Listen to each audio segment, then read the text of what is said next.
welcome to session number 3 of the Sagica conference.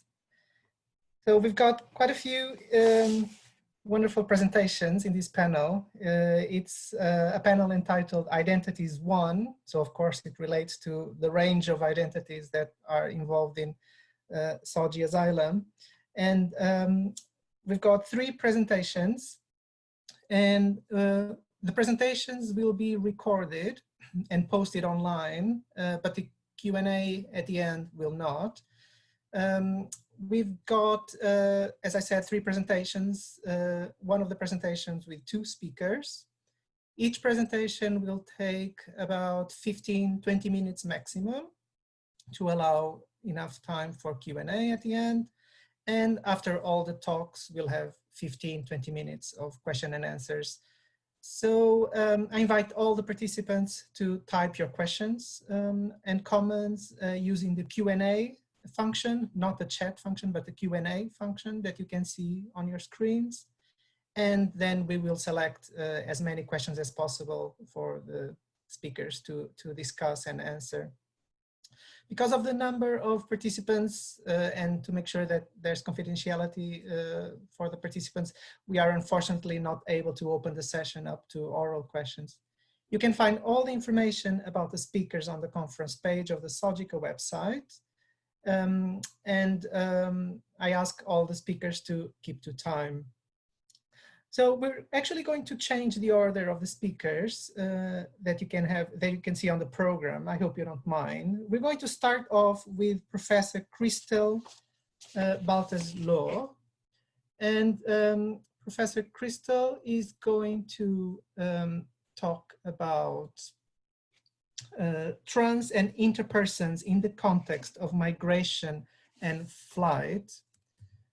Professor Christel is a professor at the University of Luxembourg in the fields of gender, migration, plurality, continuum. She's a former member of Luxembourg, of the EU Helsinki Group on Women and Science in the experts group of EIGE, European Institute for Gender Equality, and the coordinator of the EMNCP-LU between 2008 2015, which is the European Migration Network, and she was the national contact point for Luxembourg. So I give the floor to Professor Christel.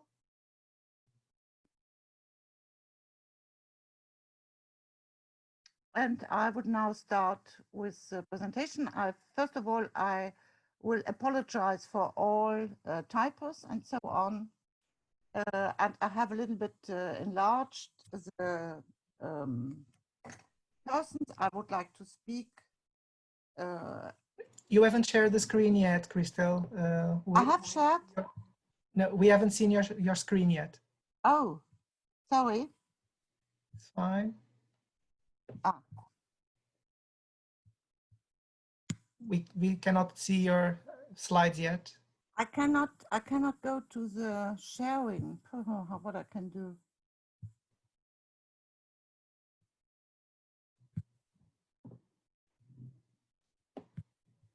Isn't there a green button saying share screen? Okay, now we can see your screen and now we can see your slides. Yes, go ahead. Okay, first, sorry for this technical problems. First of all, I would like to say thank you very much for inviting me and for giving me the chance to speak about trans, inter, and non-binary persons in the context of migration and flight. I have the following steps: gender as a continuum, migration as a continuum, inter, trans, non-binary persons on migration and flight. First conclusion, next question, interviews with professionals in Luxembourg and Germany, results 1 to 7, and conclusion and hope. I would like to start with the idea or the concept of gender as a continuum. As Nuno mentioned, I'm a gender researcher and I'm working since 2009 in the field of non-binary gender. In this context, I developed in 2014 the concept of gender as a continuum, and it comprises 4 dimensions: the physical, the psychological, the social, and the sexual dimension. You know, probably, and we can hear a lot and speak about what is gender, what is sex, and these 4 dimensions are developed in order to capture the plurality of existing forms of genders. The physical dimension is very often known as sex or characteristics, and it is related to materiality and body. The psychological dimension is often called gender identity, and it's related to emotion and feelings. And the social dimension is the so-called gender behavior. We hear a lot often speaking about gender expressions, and it is related to the behavior. And the sexual dimension is known as sexuality or sexual orientation, and it is related to desire. All these dimensions are in a very ambiguity to each other, and there's no clear distinguishing from each other, and it is a variability and plural forms on each of these dimensions and between all the 4 dimensions. What does it mean? Gender as a continuum means the polypolarity and oversteps binarity. That will say female and male are no longer considered as binary benchmarker or corner points, and the genders continuum give room for LGBTEQR for all gender. And especially today, I would like to speak about trans, inter, and non-binary gender. And here you see the first typo. Sorry for that. You can also find similarities and differences within one gender-related dimension, let's say on the dimension of body, and between all thinkable existing genders. Expression forms of each of the 4 dimensions are relevant depending on the time, space, cultural contexts, and the life biographical period, as well as embedded in an intersectional setting. That I mean when I speak plurality of self-assigned singularities. And what is very important from my perspective, there's no causal relationships, no causal link between the dimensions. Example giving, if there is a human body with a penis, then the human being must be a man or heterosexual, and this connectivity cannot be longer being considered as true. That leads me to say or speak from the end of causality chains. Gender per se is changeable, but for each person can consider its own self-assigned gender in all the 4 dimensions as a unique one, and that is what I will say, or what I will name, changeability without to be arbitrary. Coming now from this to the migration as a continuum, and here also the idea of the continuum can capture all existing forms of migration and flight, all self-assigned and determined by others' identities as migrant, all self-assigned and determined by others' behavior as migrant, and all reasons for migration and flight. When we are now coming to the different dimensions, you can see here, and I don't want to go into detail, what it means on the physical, psychological, social, and desire dimension. There are in the physical the forms of movement, and we heard today in the very morning that there is no one-way migration, and for every migration we can see circulary and star migration with or without a center, temporary or seasonal migration, and we can voluntary migration, forced migration. We see displacement, flight, and the differentiation between human beings on the move and settled human beings is to be considered as ambiguous. And that's the same for the psychology dimension and so on. And for the desire, you can ask me what you mean with desire in the context of migration. It's not the sexual desire, it's a desire, the reasons for migration, where I want to go and why I would like to go in one part of the world, and there you have the reasons: war, discrimination, natural disasters, education, training, employment, improvement of living conditions, love and partnership, or spirit of adventure. When we are now coming to the persons, inter-trans, non-binary persons, and we are looking for their situations on migration and flight. And when we are taking the 4 dimensions, we can see on the physical dimension all existing forms and expressions of inter-trans and non-binary persons, which must be considered, respected, and accepted as normal. Rights and self-determination must be ensured. No therapy or surgery against the will of the inter-trans non-binary persons arriving in a country. And here we can have the idea of the plurality of forms of migratory flights journeys. Now we are coming to the psychological dimension. Here the existing plurality of possible feelings and experiences before, during, and after the migration flight plays a big role, important role. Avoiding homogenization of feelings of trans, inter, and non-binary persons on the flight is important, and the emotional state or a common mood is not existing, but is probably to be considered as a result of a construction fitting in a specific normative setting. Trans, inter, and non-binary persons related to the dimension of psychological feelings. Here we can see divergences and similarities related to self-assignment and determination by others. And here we can see 3 different perspectives related to the persons living in the country of arrivals. What are they thinking and meaning related to inter-trans non-binary persons, related also to the members of the so-called ethnic community who are supporting or having a negative, not respecting attitude towards trans, inter, and non-binary persons in general, and more specific as part of their own community.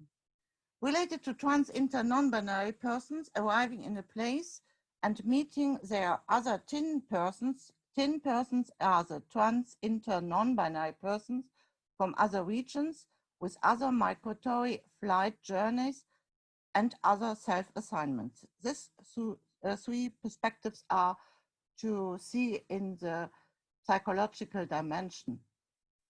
Coming to the social dimension here, it comes to the learning and respecting the spectrum of behavior of inter, trans, and non-binary persons on the flight, also in the light of the cultural context, regions of origins, and lived experience. Criticizing all forms of behavior determined by others as well as expectations based on such assumptions. And here also we have the possibility to think about opening and creating possibilities for self-assigned behavior for tin persons. Also here we have to mention the need of avoiding the homogenization of trans, inter, and non-binary persons arriving in a place coming from other places. Each person probably have other experiences made before, during the migration and flight, and by arriving. And we have perhaps to look very systematically for similarities and differences beyond nationalities, ethnic belonging, religious and political opinions, and or convictions. Coming to the dimension of desire, here we have the need of recognize, respect, and appreciate the plurality of different forms of sexual desire and forms of relationships lived by tin persons. And we have to open and guarantee spaces, rooms for being protected against homo, trans, non-binary, inter, and non-plurality phobia. Reasons for the flight can be living as tin persons in a country which is not respecting, discriminating, punishing tin persons. Other reasons for the flight, a combination of reasons. Is the country of arrival chosen by the tin person on flight? And which role plays the legal situation or the existence and activity of a tin community in the country of arrival? Level of knowledge about the legal and daily situation is important.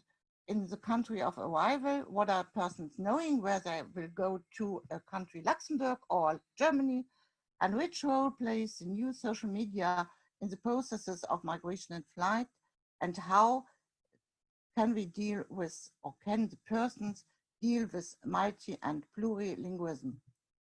My first conclusion and the next question, we have a high and increasing complexity, as we heard also in the very morning from Katrin, for 10 persons related to the reasons, forms, experiences, feelings and perspectives before and during the flight and migration. And now the question is, with specific requirements, demands, needs are to be respected with regard to 10 persons on the flight.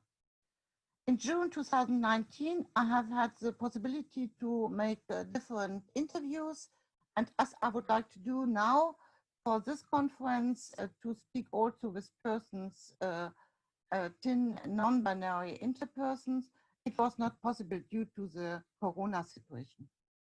Here I would like to present you the answers or the experiences of the staff members of the refugee resident in Luxembourg, a coordinator of such residences in Luxembourg, an advisor within a center for LGBTIQA in Germany, and an advisor of a church religious institution supporting persons on flight migration in Germany.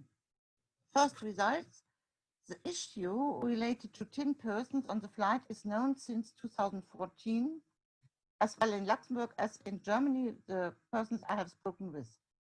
Statistical data are missing. Estimation 10% of persons on flight are trans, and until the very moment of the interview in 2019, no contact with inter or non-binary persons have taken place. There's a huge problem concerning language barriers, and there is a need of systematic and continuous interpretation. The knowledge related to the legal situation in the country of arrivals is often very low, and the 10 persons have fear to outing themselves as trans. As an emotional threshold also to visit the LGBTQR centers, and a fear to be detected by other members of the same ethnic community who have probably a negative attitude related to 10 persons. Here's a legal situation related to the 10 persons, but also to LGBTI in the countries of origins plays an important role, and often reported a fear of social exclusion. Results too, often 10 persons as well as many of other asylum seekers have not the possibility to have a room on her own in the refugee residence. Related to 10 persons, the need of a strong and close cooperation between advisors, medical doctors, psychologists, and legal advisor must be guaranteed. Broad knowledge of on the side of the advisor related to the legal situation in the countries is needed, and the decision makers must be sensibilized during their education and training related to the existence and the living situations of the 10 persons systematically. Results number 3. In one residence, there have been lived 3 trans persons, and the reason for the flight was war in the country of origin, and the first need was to have systematic confidence-building talks, meetings, consultants, but also leisure opportunities. The life courses, life experience are very different, even when all the 3 arriving from the same country of origin, in this case, Syria. One of the trans persons is living since 2 years before the interview now on his own apartment with a partner and is fully integrated in the working life. One person weathered a strong psychological crisis after arriving and is now preparing the academic career. And one person has just arrived and in a very heavy psychological fragile situation. Next results. Everybody has spoken about the need of specialized courses for the staff and also specialized working groups for individualized support for each 10 person on the flight. And each residence for refugees must or should have one person specialized in the field of LGBTIQA or 10 persons on the flight.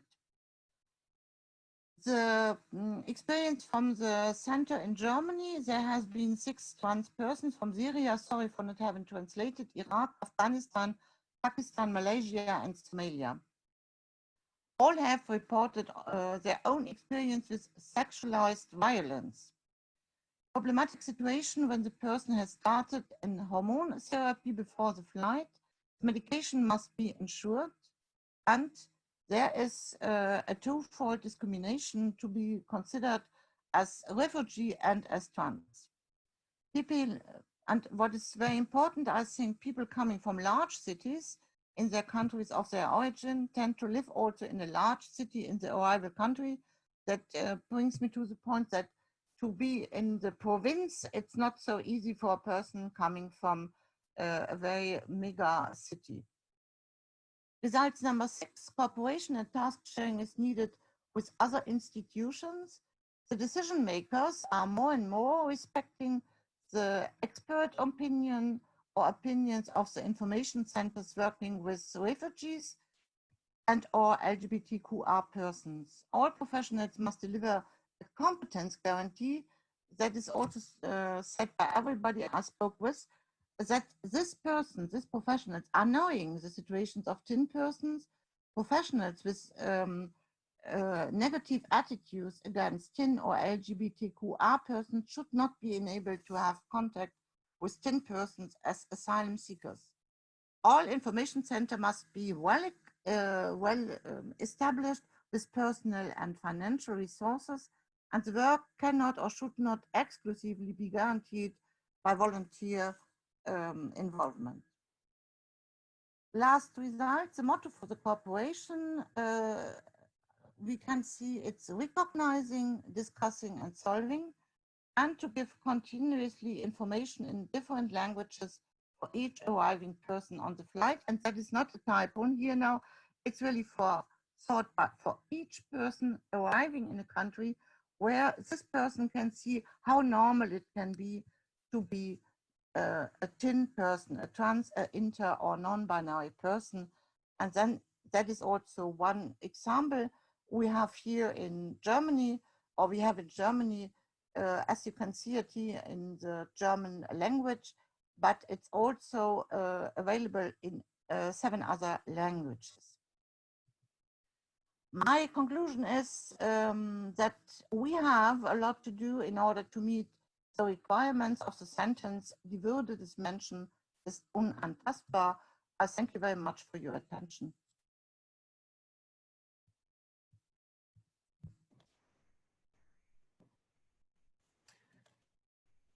Thank you so much, Christel. That was really, really useful. It was a great presentation. It laid down the foundations for the rest of the panel and helped us think about all the issues related to gender identity and sex characteristics and so on.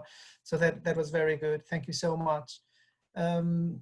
We'll save the questions for later. And now we are going to have Sofia Darcio. Thank you so much, Sofia, for speaking now. Sophia is a final year human rights student at the University College Maastricht. Her research interests lie with women's rights, LGBTQI+ rights, and refugee law. She is a former Amnesty International student group president and participant in the 2019 Leiden University Summer School on Sexual Orientation and Gender Identity in International Law. Thank you so much, Sophia. The floor is yours. Yes, let me just quickly share my screen. Take your time. There we go. Is it visible for everyone this way? Okay, I'll just assume that it's okay. This is my reality, and I just need to be clear and honest about my reality. This is a quote of one of the people I interviewed for my project. He is a bisexual asylum claimant. However, a lot of people do not share his approach. Many bisexual asylum claimants either get their claims rejected at higher rates than lesbian or homosexual claimants do, or decide to claim asylum as a lesbian or homosexual even though they are bisexual because they do not think that being bisexual is enough. Therefore, I decided to conduct an exploratory research into asylum claims on the basis of persecution due to bisexual orientation in the Netherlands.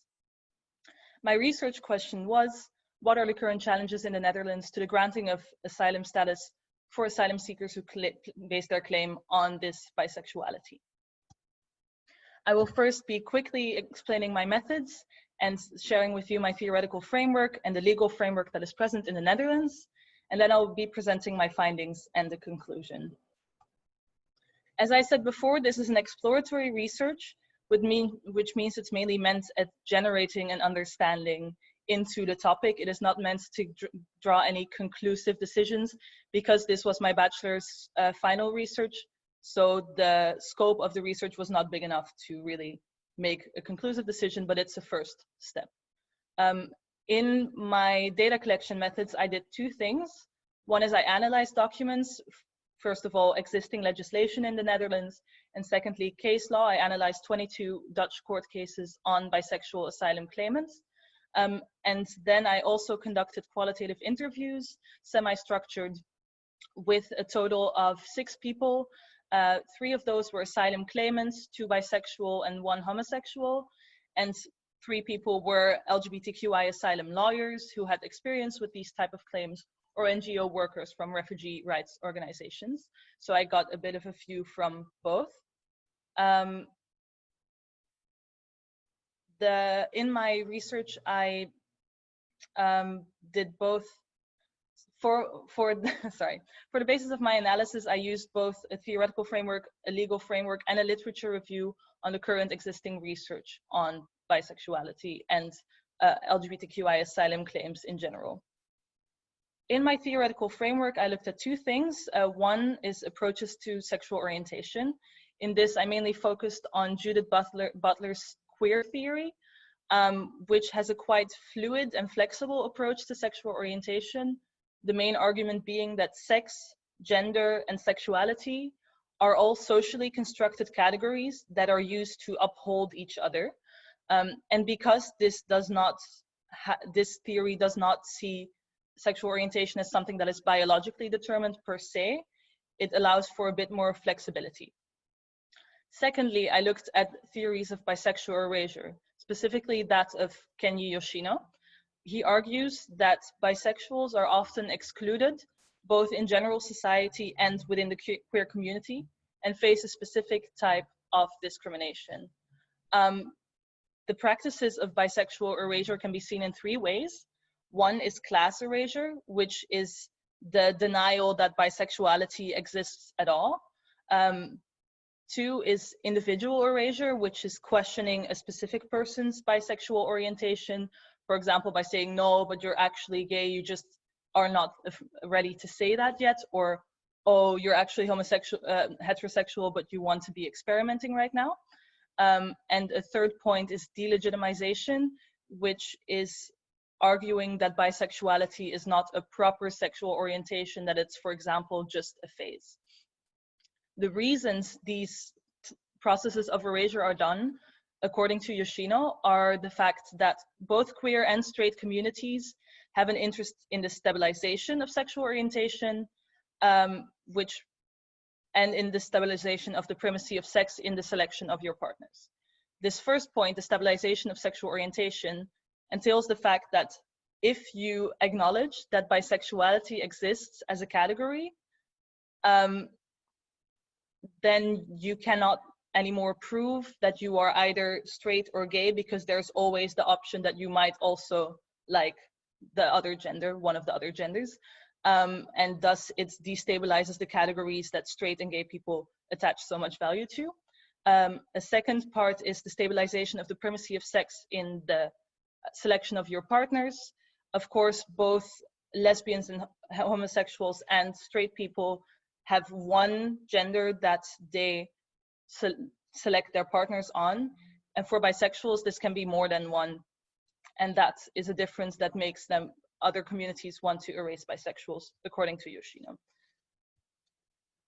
In the legal framework in the Netherlands, the definition of refugees is based on that of the Refugee Convention, and bisexual asylum claims are usually grouped under the ground of a membership of a particular social group, as defined in the 2011 EU Qualification Directive with the definition shown above.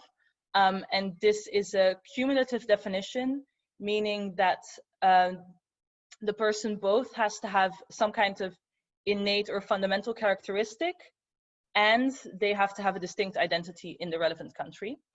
In the Netherlands, the plausibility of a claim is assessed in two ways. One is the credibility, which is assessed on the basis of the claimant's statements on certain themes. For example, the theme of their own experience of discrimination back in their home country, and their private life, their previous relationships, but also how active they are in the queer community, both in their country of origin and in the Netherlands. In these type of credibility assessments, it is officially not allowed to use stereotypes, but sometimes they can still be perceived. It can also not be assumed that a person has gone through an internal struggle to accept their sexual orientation. However, this is often still slightly put in, as a lot of emphasis is put in the way in which the person became aware of their sexual orientation and eventually came to accept it in a society that generally has a very negative view on sexual orientation, that is not heterosexuality. The severity assessment consists of the fact that the threat that a person could face should amount to persecution. In this, a so-called discretion argument is not allowed. This discretion argument entails that an immigration service would say, okay, you, if you want, could go back to your country of origin and downplay your homosexuality or your queerness and thus avoid persecution, so we're going to send you back to your country of origin. This kind of argumentation has been outlawed. Important to realize in this is that courts have limited capability to assess how the credibility assessment of an immigration service. They can only look at the motivation of the immigration service and say whether a claim was not rejected unjustly. In my research, I had a lot of findings. Many of them corroborated the findings that have been done generally on LGBTQI asylum worldwide, but this is way too broad for me to address right now. Therefore, I focused on the findings that were slightly new and that were focused also on bisexuals. As for findings related to asylum processes and SOGI asylum in general, one first finding was that immigration services were perceived to focus on reasons to reject a claim. One example of this was that they were trying really to find inconsistencies in someone's story, even in very small details like, oh, in this interview, she said that the number plate of a certain car was green. In the other interview, she said it was blue. Therefore, that is incoherent and we're not sure whether we can believe you. This was done to an extent that one of the interviewees of the research actually called the immigration service the rejection organization of the Netherlands. Another finding was that the decision-making process of the immigration service was seen as quite opaque. So they don't show how they take into account certain aspects of a claim that might be of importance to an asylum claimant. For example, if a person states, hey, I have very little education, which means I may not have been able to answer questions very fully, they don't show how that is taken into account in a decision. This also meant that there was a perceived lack of argumentation of negative decisions, of rejections. A third theme found here was that there were high standards for credibility and evidence. One part of this was that sexual orientation was stated as explicitly needing to be more than just sexual attraction. If all a claimant could state about their sexual orientation was that they were attracted to the same sex and that they had sexual experiences with the same sex, this was seen as not deep enough, and thus the claim would be rejected. Another aspect that makes this harder was the fact that statements of third parties or of partners were often not taken into account a lot in the decision. So if someone, for example, says, I know this person is bisexual, I dated them, I'm of the same sex, this statement would only be taken into consideration if the immigration service already generally believed the account of the claimant.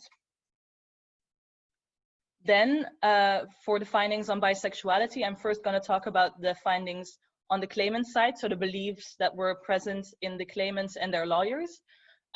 One was the fact that bisexuals often get the advice to go gay, to claim asylum as a lesbian or as a homosexual instead, because bisexuality might not just be enough.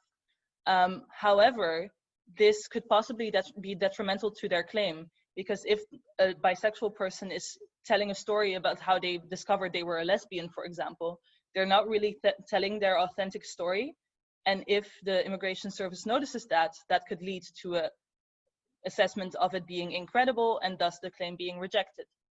Additionally, claiming asylum as a lesbian when you are bisexual could have possible implications for your future and current opposite sex relationships. This was evidenced, for example, by one of my interviewees having broken up with his current girlfriend because he decided to claim asylum on the basis of homosexuality, even though he was bisexual. Another theme that was clear in the claimant side was the fear of a stronger use of the discretion argument. I explained the discretion argument before. It's the idea that the immigration service can send you back because you can downplay your queerness and thus avoid persecution. Of course, for a homosexual, this would be very extreme because it would mean that they could not have any type of public relationships. However, for bisexuals, it is often seen that the discretion argument is less bad to use because they would still have the possibility to have opposite sex relationships. They'd only have to forego the same sex attraction part of their identity. So a lot of people thought that the immigration service would make that argument and therefore were afraid to claim asylum as bisexual. However, as can be seen in the next slide, this was actually not something that was found in the analysis of the court cases. So I cannot directly confirm that this is an argument that the immigration service in the Netherlands actually uses. Then on the immigration services side, a few themes, a few ideas that were used were also found. One was an attitude of general adversity towards granting bisexual asylum claims. There was a reluctance to grant their claims and a very suspicious approach towards bisexuals. Often in bisexual asylum claims, it is suspected that this is just a straight person who wants an excuse to claim asylum in this country. Therefore, they claim asylum as bisexual because they can just continue being straight afterwards. However, this type of assessment of bisexual claims and the extra scrutiny that bisexuals face can be seen as an act of individual erasure of bisexuals. Additionally, it was found that bisexuals were sometimes grouped under under homosexuals. For example, one claimant, when he was telling his story and when he was saying he was bisexual, saw the immigration service interviewer note down homosexual. So he had to actually actively correct him and state, no, I'm bisexual. Also, a lot of court cases stated that the claimant was either gay or bisexual, thus omitting a pretty important distinction. This can be seen as class erasure of bisexuality.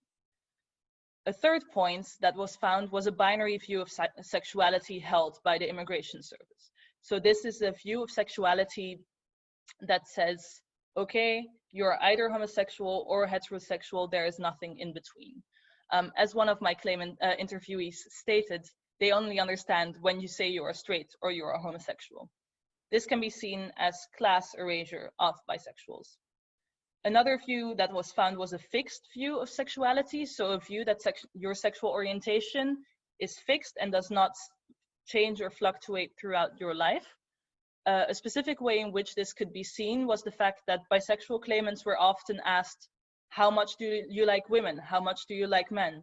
Which one do you like more? What percentage even do you like women and men? And we're expected to be consistent in this level of attraction and division of attraction throughout their life and throughout their interviews.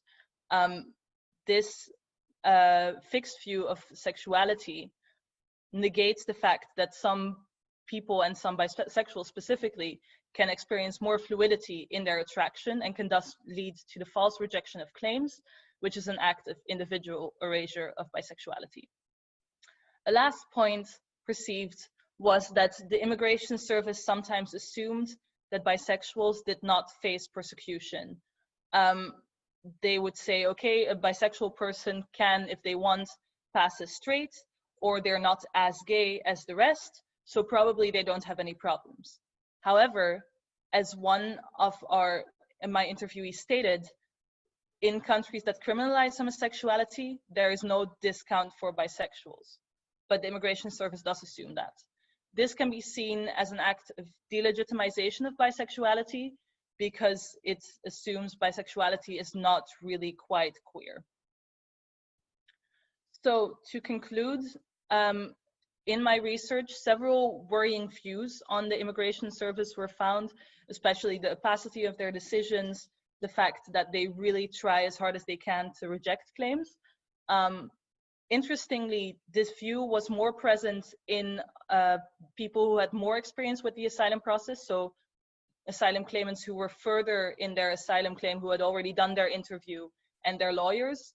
And the people who were still at the start of their asylum procedure did not quite share those views. So it would be interesting to look into how asylum claimants' perceptions of the immigration service in the Netherlands change throughout their asylum procedure.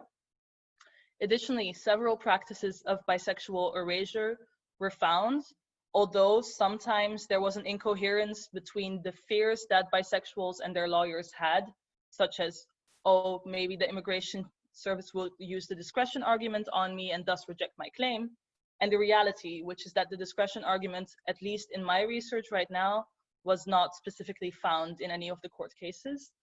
However, as this research was set up in a pretty small way, further research would be needed in order to fully conclusively state these things and in order to further deepen out the experiences of bisexuals in the Netherlands. And I think it would be important for such further research to be done to ensure that bisexuals can be honest about their reality, just like any other LGBTQI asylum claimant should be able to do. Thank you.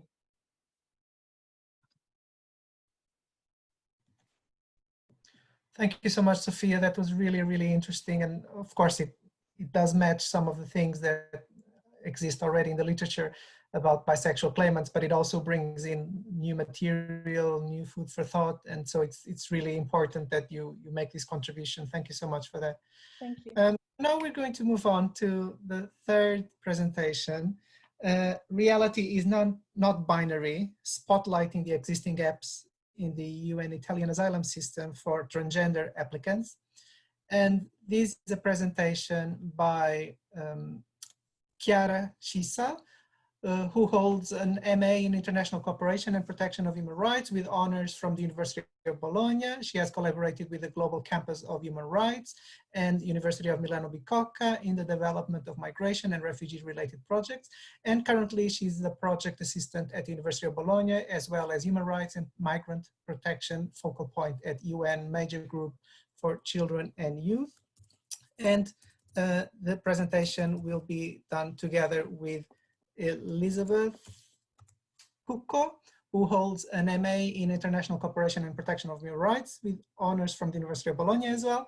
She worked for numerous associations dedicated to the promotion and protection of gender equality and equal opportunities, including Associazione Orlando, Casa delle Donne, Trama di Terre, and Caraco. And currently she performs as social educator at Casa San Valentino for unaccompanied minors in Merano. So now the floor is yours, Elizabeth and Chiara. Thank you so much for your talk now.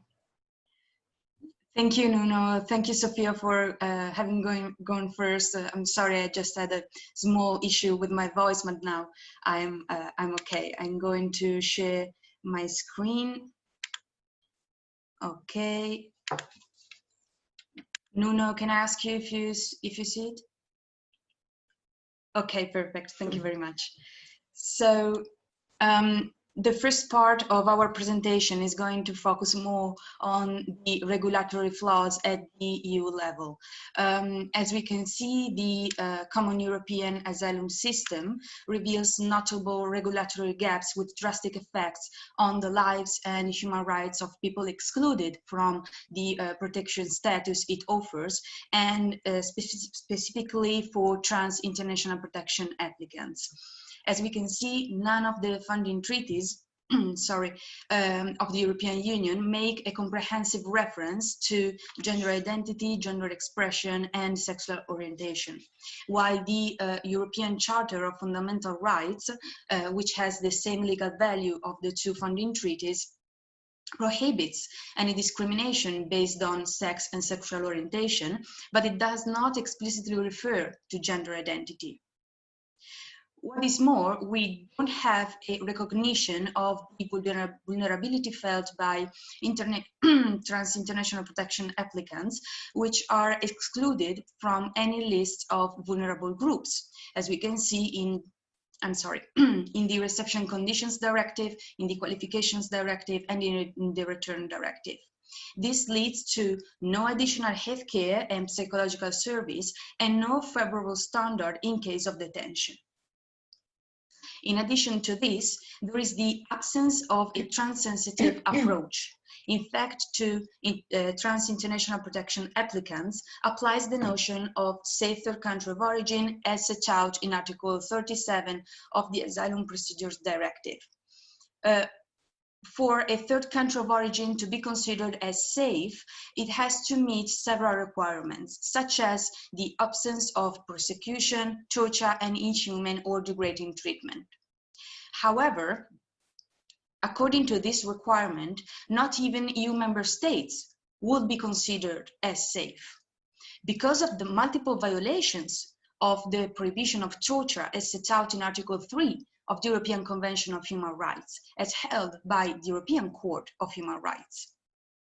Another requirement is the ratification and the observance of the European Convention on Human Rights and or the International Covenant for Civil and Political Rights and or the United Nations Convention Against Torture. But as we can see, the extent and the scope of these three international arrangements is different. So for instance, the freedom of expression, as well as the freedom of opinion, thoughts, and religion is equally set out in the European Convention and in the International Covenant, but it's absent in the United Nations Convention Against Torture. So according to us, it is not adequate to let third countries of origin decide which instrument ratify and observe. Moreover, we can find gaps also in the EU reception system. For instance, the Reception Conditions Directive states that member states shall take account of circumstances of vulnerability as well as of gender and age-specific concerns, but only when the international protection request has been made at the borders or in transit zones. So for us, a trans-sensitive approach should be present in the Common European Asylum System, and it should be mainstreamed in all its instruments with no exception and limitations. Finally, we can find also regulatory gaps in the EU integration system. At the EU level, integration is a concept made of three main elements, which are employment, education, and social inclusion. But as you can see, the Reception Conditions Directive surely provides for the right to seek employment, and member states should ensure international protection applicants the access to the labour market, but with a strong preference for EU citizens. At the same time, education is something that member states may allow according to their discretionary power. And finally, there is no specific provisions in the Common European Asylum System according to social inclusion. So the already limited efficaciousness of these provisions may be further restricted in case of trans applicants, due, for instance, to their inherent difficulty in finding a job with personal data that do not reflect their gender identity. So now I give the floor to my colleague Elisabeth Cucco for an Italian overview of the reception system. Okay. So speaking about Italy, we would like to deeply analyze three issues. So in Italy, asylum seekers and refugees are accommodated into cypromis structures, which specifically address refugees and unaccompanied minors. In case of asylum seekers, they can find accommodation in CAS, special reception centers, or CARA, asylum seekers reception centers.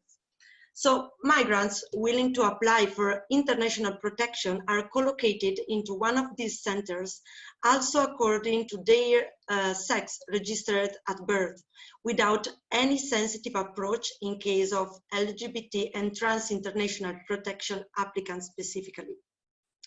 This approach has particularly adverse consequences for trans refugees and asylum seekers.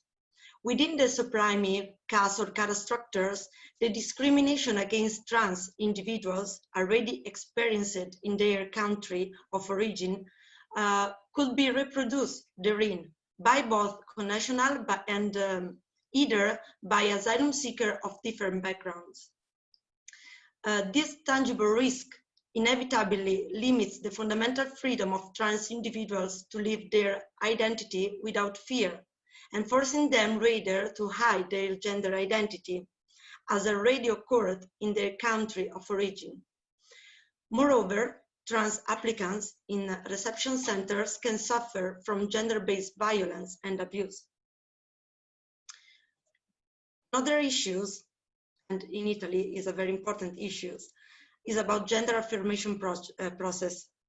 Gender affirmations in Italy is often long-lasting and difficult. Firstly, trans individuals have to wait around 1 year to be entitled with a protection status. And secondly, it can take long to meet all the necessary psychological and physical requirements to complete the process of gender affirmation.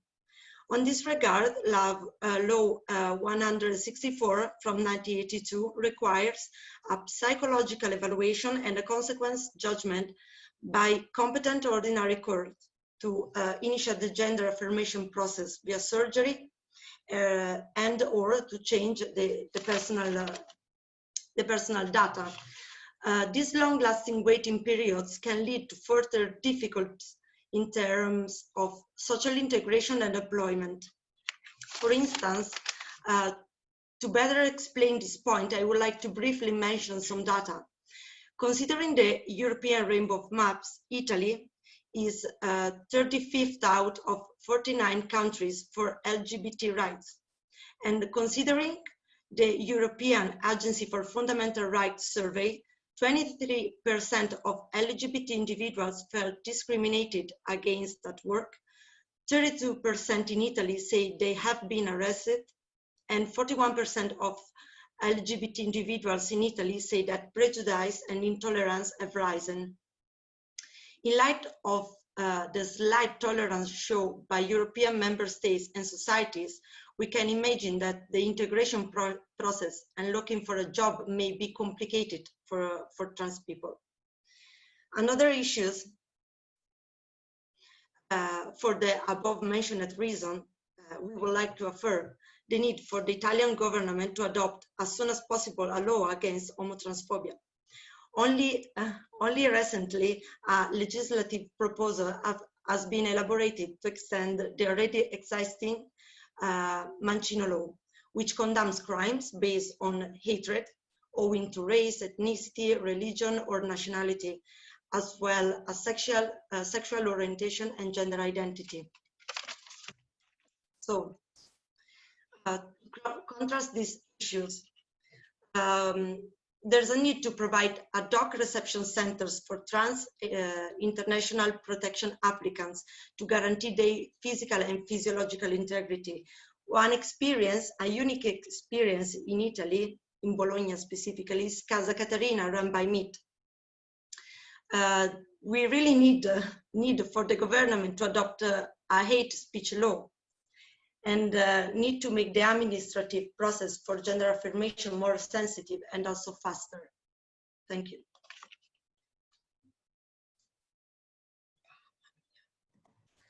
Thank you so much, Chiara and Elizabeth. You know, the situation of trans claimants in Italy is, of course, quite worrying because there's so much that still needs to be addressed. So that it's really important that you make this contribution. And of course, it's a lot of food for thought for the discussion as well.